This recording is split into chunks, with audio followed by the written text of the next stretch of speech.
You have fallen into Event Horizon with JohnMichaelGodier.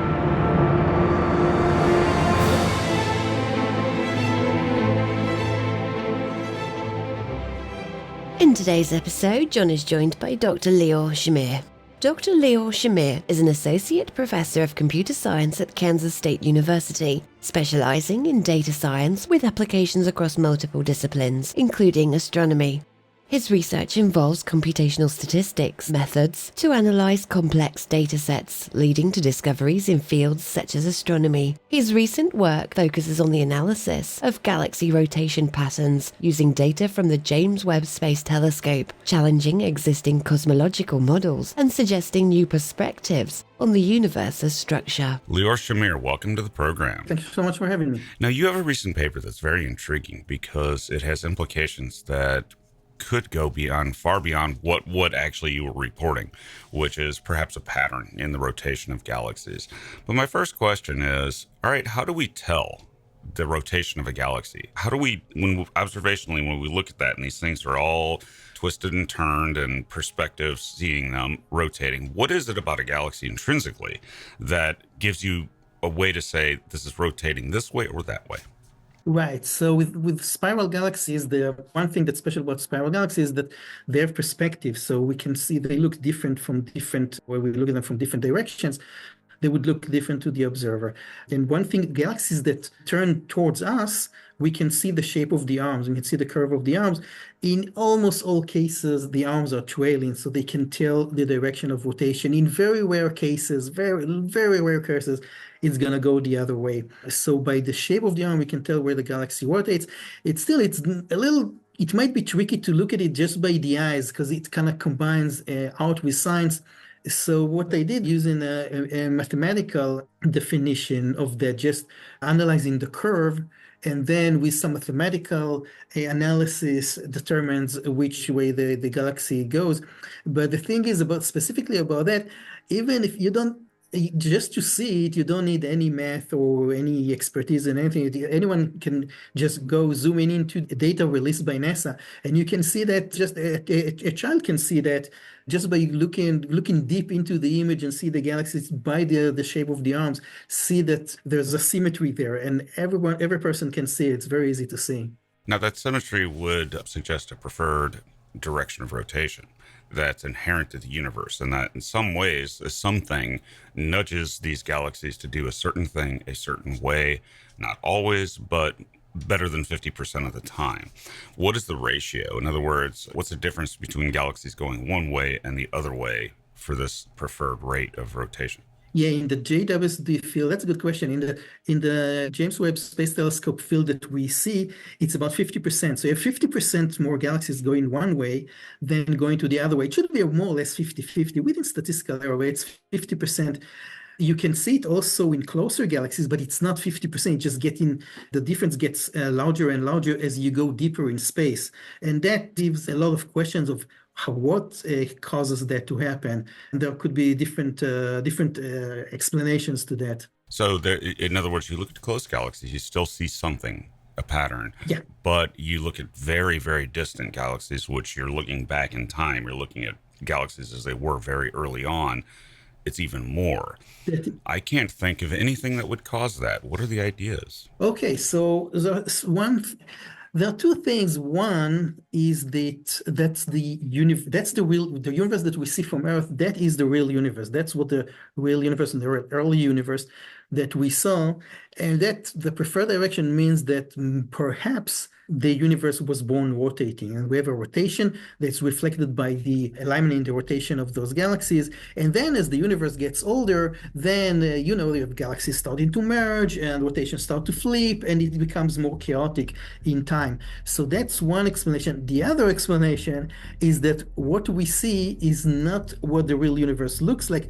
That is just what we see from Earth. And that is because galaxies that rotate in the opposite direction relative to the Milky Way are supposed to be a little bit brighter compared to galaxies that rotate in the same direction relative to the Milky Way. And we expect it because of the Doppler effect, but the difference is expected to be small. What we see is much larger But because those galaxies that rotate in the opposite direction relative to the Milky Way are brighter, we can see more of them, and that leads to the illusion that there are more galaxies in the deep universe that rotate in the opposite direction relative to the Milky Way, but it might be just an illusion that we see from Earth, but it might not be the real universe just because of the illusion created just by the brightest differences. Now, in regards to observations of these galaxies and determining their rotation characteristics, what role does the Milky Way's rotation itself play into this? Can that throw the observations off, or is it just something that disappears into the background? It doesn't matter because it's moving too slowly.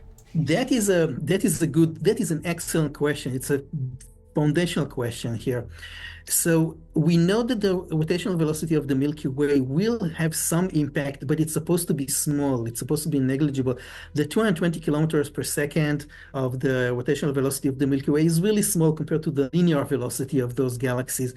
But it doesn't have it is expected to have some effect, but it's not expected to have this kind of effect. So that's something that if that is indeed the effect over the rotational velocity of the Milky Way, that can explain many other things because it's assumed to be negligible. So we don't take it into account in all the redshift models and everything all the light measurement, 1A supernova, we never take that into account because we assume it's negligible. And then we have some disagreements between the distance matrices. For instance, we have the Hubble tension, the Hubble constant tension, that you measure the expansion rate of the universe with the cosmic microwave background radiation. You get one expansion rate, you measure it with the motion of galaxies, you get a different expansion rate, and there's no way to bridge between the two, and it's the same universe. So which one is correct? One of them must be incorrect. And one possible explanation is that because we don't take into consideration the rotational velocity of the Milky Way, then that difference adds to the distance measurement, and that leads to the difference between the two measurements. And I did some work into that. I used some to see what happens when we only use galaxies that rotate in the same direction relative to the Milky Way. And indeed, the Hubble constant tension disappears when you do that. But when you use just galaxies that rotate in the same direction with the Milky Way, you end up with much less galaxies. So it's not statistically significant. It's still hard to tell, but it is a possibility. Now, in regards to spiral galaxies, those are just one class, but they're easy to look at their arms and determine rotations and all that. Do we have anything at all that would allow us to expand this and look at things like giant elliptical galaxies and just irregular, atypical galaxies and determine if they're rotating and they follow the same pattern? Right, that is technically possible when we get more data, because we need also the spectra for all of those galaxies, and not all of them have spectra now. So with spectra, we might be able to tell where they go, which way they rotate, even if they don't have those really clear shapes of the curves of the arms. But we don't have the data yet. Now, just as a matter of curiosity, now you're a computer scientist at the University of Kansas, not that far from me, just one state over. Kansas State. Kansas State, okay. As a computer scientist, what do you use in regards to artificial intelligence and machine learning and those sort of techniques in this work? Do you employ that to try to determine these patterns, much more than a human, possibly could on their own? Absolutely not. Absolutely not using any kind of machine learning or artificial intelligence. These are not reliable techniques that you can really, they're not sound techniques to rely on. And most of my computer science work, I'm coming from the field of machine learning and artificial intelligence. I'm coming from that world. And I know that you cannot formulate them. Many of those models, like those neural networks, their work is black boxes. They have life of their own. They're driven by so many biases that are very difficult to tell and difficult to understand how those algorithms really work. They're data-driven, very complex sets of rules that no human can practically understand. The only way to understand them is empirically. The only way to use them is by empirical analysis. And then with empirical analysis, you don't always know what you're missing there. There are certain things that always cause biases. Some of my research work is exactly on that, on biases caused by neural network, and it's pretty scary. So to do something like that, you have to avoid using neural networks or artificial intelligence. It's not a good use for that. Do you think that that's a problem overall in astronomy, and over-reliance already on sifting data with artificial intelligence and machine learning? And I use this specifically in the case of SETI, searching for artificial alien radio signals, that some have said, well, look, the way we're doing our algorithms and everything, we're going to miss stuff. Do you think that there are biases, to bring that back, biases that are being introduced by the use of AI and machine learning in science? No, and I know for fact these are biases. It's one of the fields that that I study. I know those biases for fact. So in some cases, I can isolate those biases. For instance, you can, and it's in almost all fields of science right now where we use AI and people are really rushing to use it. I don't think with very careful design or fully understanding, and we've been into some serious problems already and serious errors already that were made because of inappropriate use of artificial intelligence, and really get into wrong conclusions and wrong scientific conclusions that turn to be not really reliable.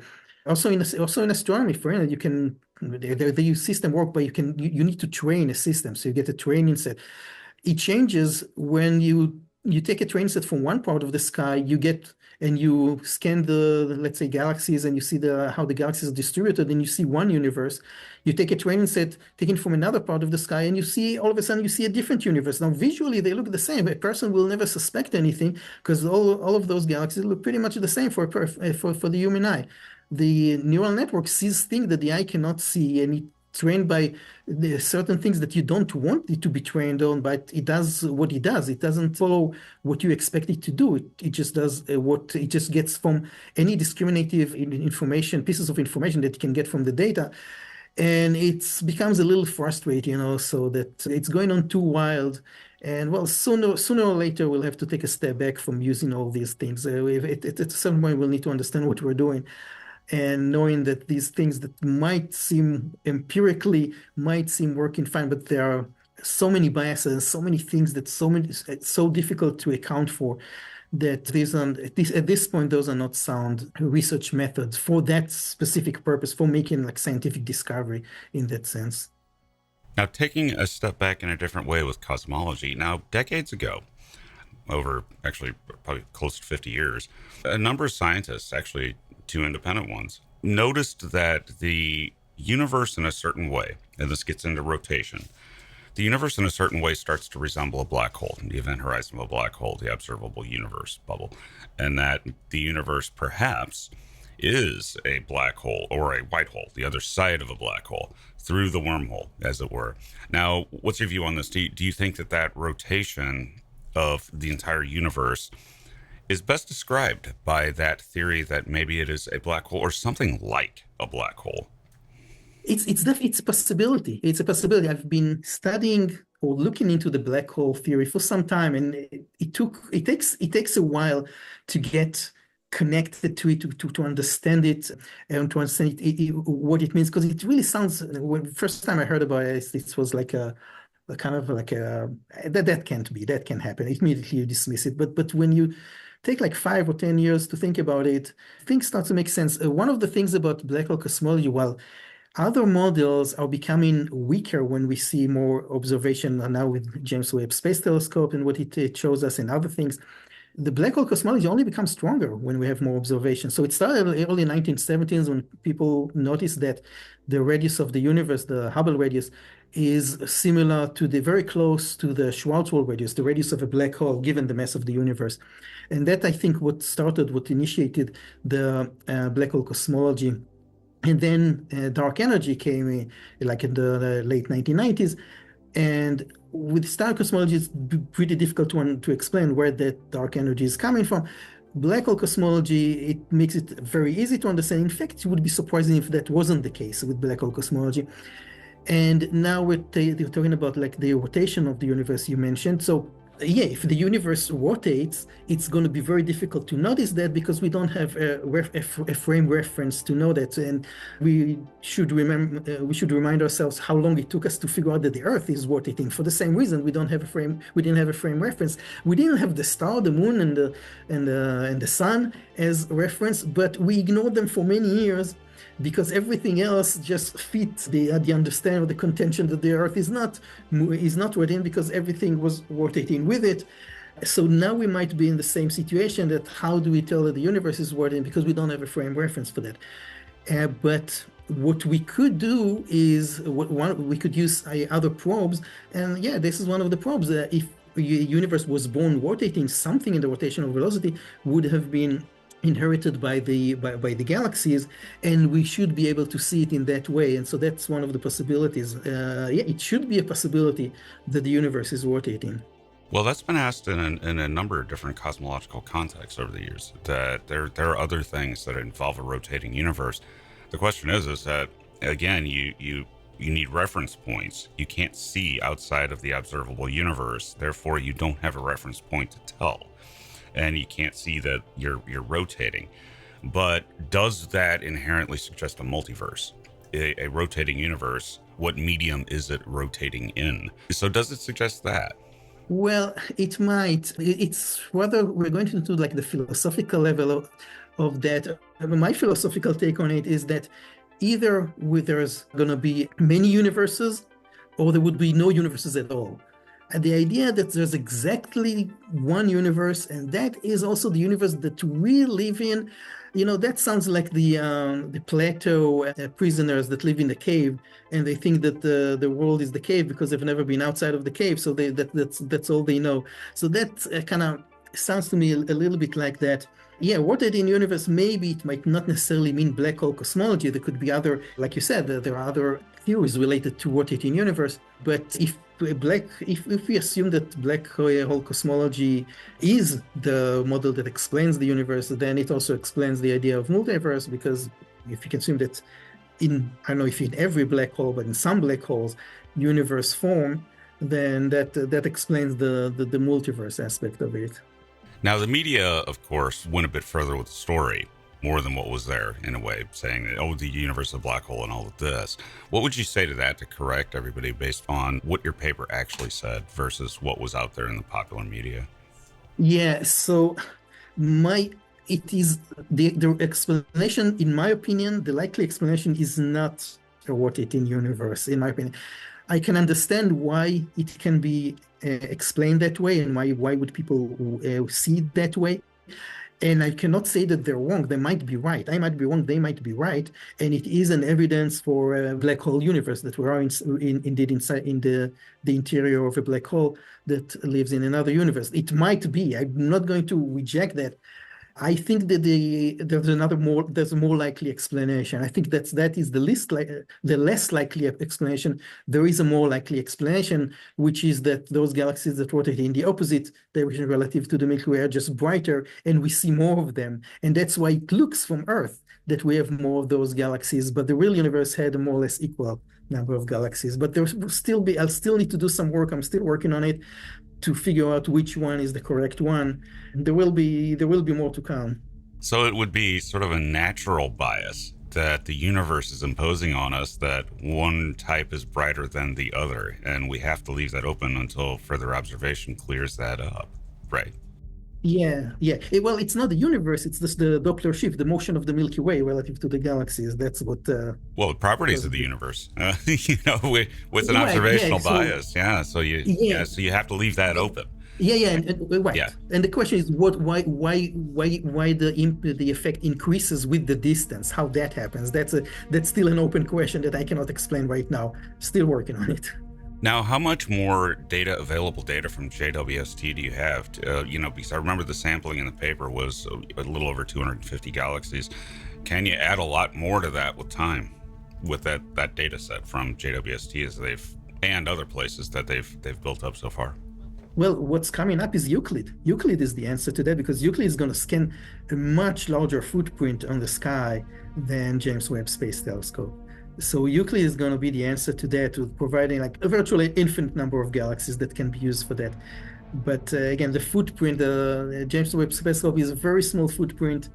So the number of galaxies is relatively small. Maybe you can add more, you dig deeper into it, you use different algorithms. Maybe there's a limit to what you can do. with James Webb Space Telescope as with the data that we have now, but Euclid is coming up.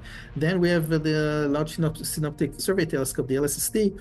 That's Earth-based, where it's going to go pretty deep and it's going to have even more data than Euclid. So we have those two coming up, and that's going to probably give us all the data that we need to answer these questions.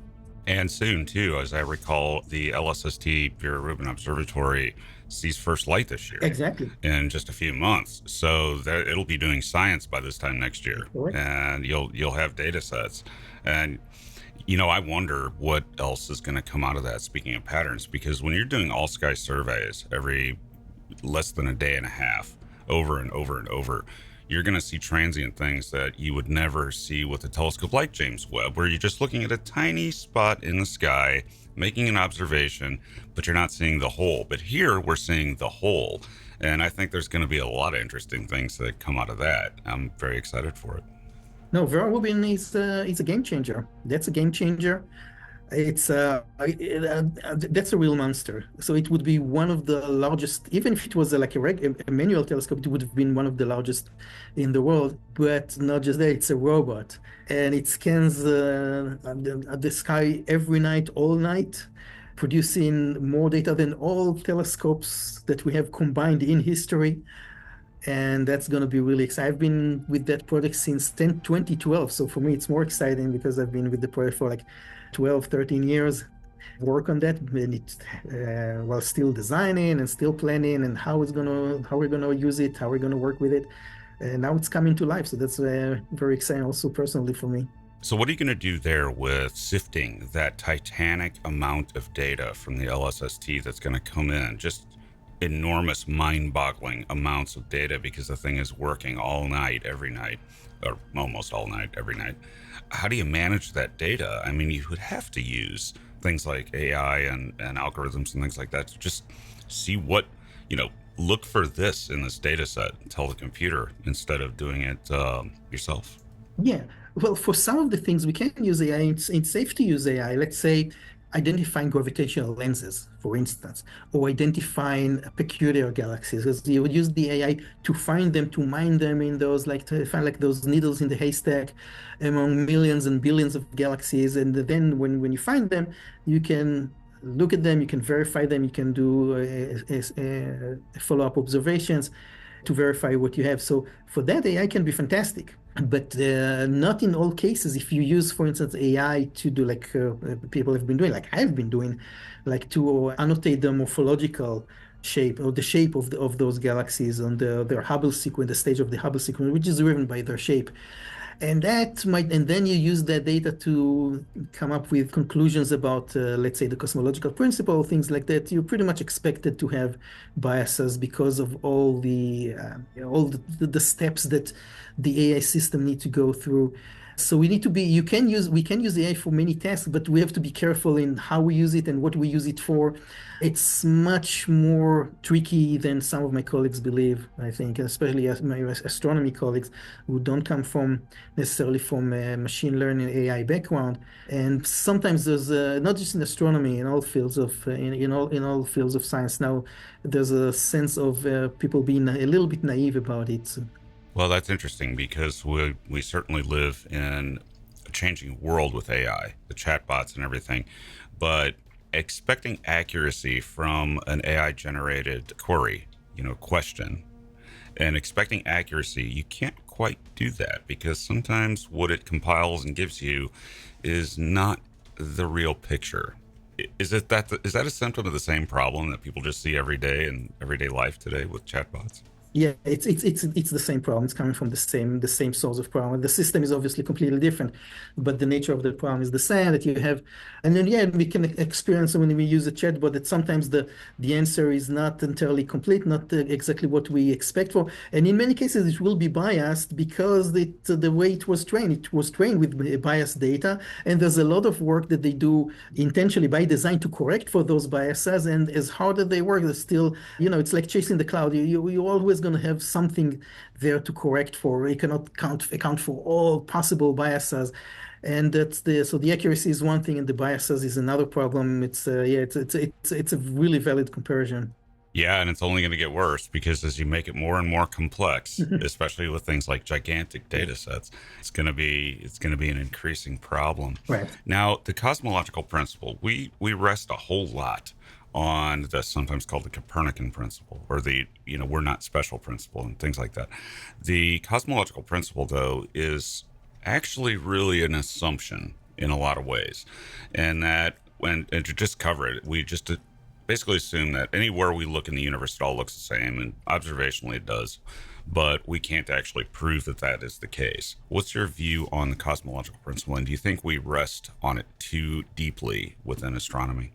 Well, it's you said you defined correctly. It's an assumption, and it's an unprovable assumption. So it will never be proven by nature. So we need to be. I mean, it's a valid working assumption to some point, but we cannot put all our eggs on that assumption. And not to mention that recently we have multiple observations, multiple probes that challenge that assumption. It started basically in the 1990s with COBE, the cosmic microwave background radiation, that shows that maybe it's not the universe is not isotropic, so maybe the cosmological principle doesn't hold. And now we have many other observations, whether it's gamma ray burst, I believe, and things related to cosmic radiation. And we have quasars, distribution of quasars. The COBE anisotropy was also found in the follow-up satellites. Planck was, I believe, the most recent one. So we have multiple observations here that really challenge the cosmological principle. We should be open to the possibility of the cosmological principle. It was an assumption, was a nice assumption and interesting, maybe made sense at the time, but it just not what we thought it was. Well, there is that case of the so-called axis of evil, where in a certain way you make an observation of the universe as a whole, and you see that it divides on the plane of the solar system, and it looks one way above the plane of the solar system in a certain perspective. There are different ways to do this, but it looks different below it, and there is no connection, no reason whatsoever why that should coincide like that. If the universe is in half, it should have nothing to do with the plane of the solar system, which should be completely random. But in this case, we have an observation where it doesn't seem to be. So what's your view on that? Right. So I studied also what's the so-called axis of evil, and it's an interesting approach. I'm not. Yeah, there's still work to do on that thing. Again, everything is a possibility, especially now when we see with James Webb Space Telescope and other observations. Everything should be on the table. About the axis of evil, I did study it also with the distribution of the galaxy rotation, and I used more than 1 million galaxies to do that analysis. It's also mentioned in that paper. That was before James Webb Space Telescope was launched. And you see that the distribution, they form an axis, a cosmological scale axis. The reason I'm a little bit skeptic that is the axis of evil, I'm absolutely sure that axis exists. That's what we see from Earth. That I'm 100% sure, I'll put my life on it, that's what we see from Earth. But what I saw is that axis coincides, is really close to the galactic pole. And that makes me wonder whether it's really whether that is really the large scale structure of the universe, or whether that is just the effect of the rotational velocity of the Milky Way on the observation of the light of the galaxies that we observe. And so I suspect that alignment, it can be a coincidence.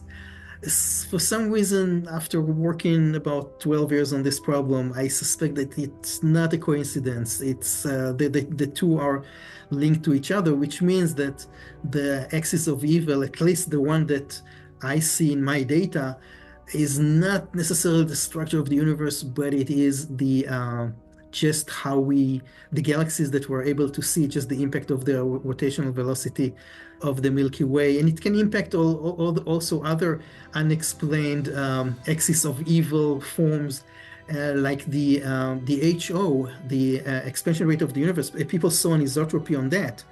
And that also, just looking broadly at the data, it also could very well be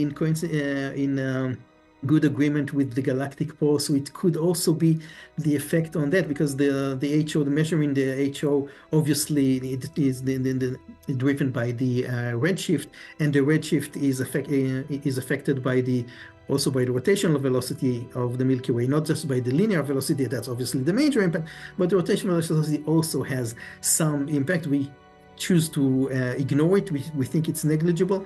If it's not negligible, that can explain also that. It would be a lot nicer if the Milky Way wasn't rotating, but yeah, we can stop it. We can ask to stop we it. can put the brakes on it. Put the brakes on it. Yeah. Does that actually change over time? Rotational velocity of a galaxy, does it remain constant, or when we look at distant galaxies, are they actually rotating faster or possibly slower than what close galaxies do? Well, I can't give you a very good answer to that. My understanding is that it also depends on the mass, and galaxies would rotate faster as they age. But again, the whole, we don't even know why and how galaxies rotate, and the whole physics of galaxies is an enigma. We don't understand that physics. And we can say, because it doesn't fit the standard physics. So we can say that maybe it's dark matter that explains it, and maybe it's MOND, like the changing the rules of physics. So we have those explanations. But the observation themselves, that was the primary work of Vera Rubin at the time, that she showed that the rotational velocity of the galaxy that doesn't fit a Kepler kind of physics, the Newtonian physics. It doesn't fit the physics that we know. So how do we explain that? We still don't have an answer to that. Yeah, I know that the common explanation is dark matter, but that has not been proven. It's still a theory. It's still unproven. So we're still looking why and how galaxies rotate. There's something that seems pretty basic. We should have figured that out by now, but we haven't. Yeah, dark matter is the predominant idea, and at the same time, though, dark matter is pretty far out there. I think that if we were to go back to the days of the steady state universe, where most scientists were adhering to that the universe was always this way and it doesn't have a beginning, and that was predominantly the way it was thought of before Lemaitre and everybody started talking about the idea of a big bang. Mm-hmm. Do you think we're moving back to where we could ask the question, did we dismiss the solid state theory a little bit too early, and that maybe because of the discrepancies that are showing up, especially with James Webb, that maybe the revenge of Fred Hoyle and the crowd that steadfastly in the astronomical community stuck to the steady state universe? Yeah, I hear that more often now, with scientists starting to challenge also the Big Bang. And again, the Big Bang is a theory. As such, it should be exposed to people challenging it, and it should be able to defend itself against those challenges, because it's still a theory. We didn't have a Big Bang in a lab experiment, and no one was there when it happened to report to us what happened. So it's still a theory. It should be challenged. And cosmology has this really weird nature that most disciplines, they kind of develop in a kind of linear way. They kind of continuously, and they keep building, getting more knowledge. Cosmology is a little bit different in the sense that it develops, it grows until it reaches a certain point, and everything collapses and go back to zero and starting over. And it happened several times in the past. And you mentioned the steady state universe that collapsed. And now the Big Bang is being challenged by observation that we can't explain. We can't provide immediate explanation. And we saw that some time ago also, I can remind you, stars that are older than the universe right here around the corner, right close to our solar system. So right around the corner, we have stars that are supposed to be between 14 to 15 billion years old. And that also conflicts with the Big Bang theory. And that's something that we didn't need James Webb Space Telescope for that. They've been known for a long time.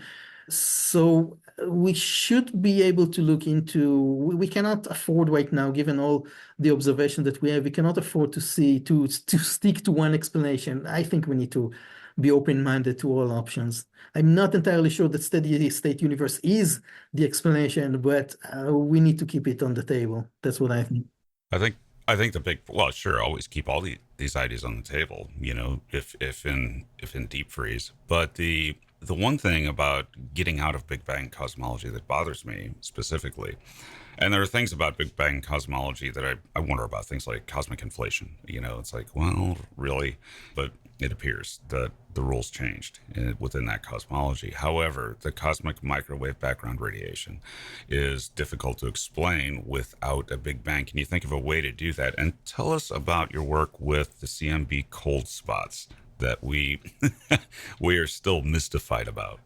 Well, no, I'm right. I'm not really studying the cosmic microwave background radiation. That's not my work. I'm just using it out for the work of others, but I've never studied it directly. I will comment that there are some other explanations to the cosmic microwave background radiation. There's some explanation that the source is from our own galaxy. It's a feature of the Milky Way galaxies, and a galaxy, another feature of the universe. I don't know how sound these theories are, because that's not my field. So I don't want to get into a field that I never did research work on. I'm just using it. I'm using other people's work, but I've never studied it myself. But there could be also other explanations to that. There's some out there. I don't know how trustable and how sound they are. Do you think it could be a hybrid? In other words, that yes, the Big Bang happened, but there was something already here, and that we're just making a mistaken observation and assumption that it was only one, and that maybe it truly is cyclic and in the style of Penrose, and that there is stuff left over that is throwing off our observations. Yeah, right. And it could be also that the Big Bang did happen, but not when we thought it did happen, because our distance measurements are just off. And again, it could be because of the rotational velocity of the Milky Way that we ignore. It could be because of other reasons that we don't know about. But it is a possibility that the universe does expand. It does start as a Big Bang, but not when we thought it did. And that can explain why we see mature galaxies that are expected to be older than the universe, or stars just around the corner that are also expected to be older than the universe. That could explain that. So that's definitely an option. Now, my last question for you is that in the history of astronomy, there have been a few people that questioned some fundamentals, such as redshift, and that maybe we don't understand quite well enough things like the interstellar medium. And I believe there was also the concept of tired light that just popped up through physics over the years. Do you think that redshift is reliable, and that could be at play here if it actually isn't, and that there are more rules to it than we knew? I suspect that it's not reliable for the deep universe. It's biased for the deep universe. That's what I suspect. And I used a lot of data to look into that. I took galaxies that rotate, like I said, the galaxies rotate in the same direction relative to the Milky Ways, and galaxies that rotate in the opposite direction. And their average redshift is supposed to be the same, but it's not the same. And there's a small difference. And that difference gets larger and larger as we go deeper into the universe. So if that trend continues into the deep universe, that can explain why the redshift is a little bit misleading. It might work really well on the local neighborhood, but when you go to the deep universe, the bias might start to impact to the level that our conclusions might not be exactly accurate. So yeah, that's definitely something that is in fact my most likely explanation. I personally see that as the likely explanation to what we're seeing. Always question your assumptions and keep science as a work in progress, subject to revision. Thank you, Doctor, for joining us today, and I wish you great luck, and I will watch your upcoming papers intently. Thank you so much for having me.